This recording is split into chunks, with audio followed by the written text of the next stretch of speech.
Hi, ಎಲ್ಲರಿಗೂ ನಮಸ್ಕಾರ. Welcome back to my channel Space Flavour. Today we are preparing carrot halwa. So ಬೇಕಾಗಿರೋ ಪದಾರ್ಥಗಳು carrot, ಹಾಲು, ಶುಗರ್, ದ್ರಾಕ್ಷಿ, ಗೋಡಂಬಿ, ಬಾದಾಮಿ ಮತ್ತು ತುಪ್ಪ.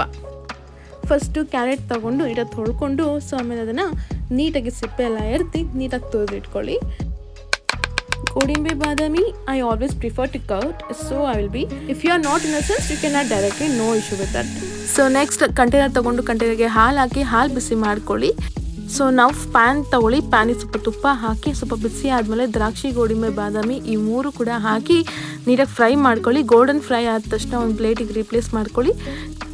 ನಾವು ಅದೇ ಪ್ಯಾನಿಗೆ 1 ಟೇಬಲ್ ಸ್ಪೂನ್ ಆಫ್ ತುಪ್ಪ ಹಾಕಿ ಕ್ಯಾರೆಟ್ ಹಾಕಿ ನೀಟಾಗಿ ಮಿಕ್ಸ್ ಮಾಡಿಕೊಂಡು 1 2 to 3 ಮಿನಿಟ್ಸ್ ನೀಟಾಗಿ ಫ್ರೈ ಮಾಡಿಕೊಂಡು ಆಮೇಲೆ ಈ ಬಿಸಿಯಾಗಿರುವಂಥ ಹಾಲು ಮಿಕ್ಸ್ ಮಾಡಿ. ಯಾಕೆ ಅಂದರೆ ಒಬ್ಬೊಬ್ಬರು ಡೈರೆಕ್ಟಾಗಿ ಕೋಲ್ಡ್ ಮಿಲ್ಕ್ ಪ್ರಿಫರ್ ಮಾಡ್ತಾರೆ, but I don't, because of thickness and flavour.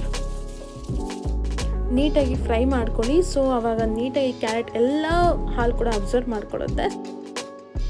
ನಾವು ಯು ಆ್ಯಡ್ ಶುಗರ್, ನೀವು ತುರಿದಿಟ್ಕೊಳ್ತಿರಲ್ಲ ಕ್ಯಾರೆಟ್, ಸೊ ಅದ್ರಲ್ಲಿ ಅರ್ಧ ಭಾಗವಷ್ಟು ಶುಗರ್ ಹಾಕಿ ಸೊ ನೀಟಾಗಿ ಫ್ರೈ ಮಾಡ್ಕೊಳ್ಳಿ. ದೆನ್ ಯು ಕ್ಯಾನ್ ಆ್ಯಡ್ ದ್ರಾಕ್ಷಿ, ಗೋಡಂಬಿ. ಕನ್ಸಿಸ್ಟೆನ್ಸಿ ನೋಡ್ಕೊಂಡು ನೀಟಾಗಿ ತಿರುಗಿಸಿ. So based on the thickness turn off the gas. So now the halwa is ready. Thank you for watching. ನಿಮ್ಗೆ ಇಷ್ಟ ಆಗಿದ್ದರೆ ಲೈಕ್ ಮಾಡಿ, ಸಬ್ಸ್ಕ್ರೈಬ್ ಮಾಡಿ. Thank you.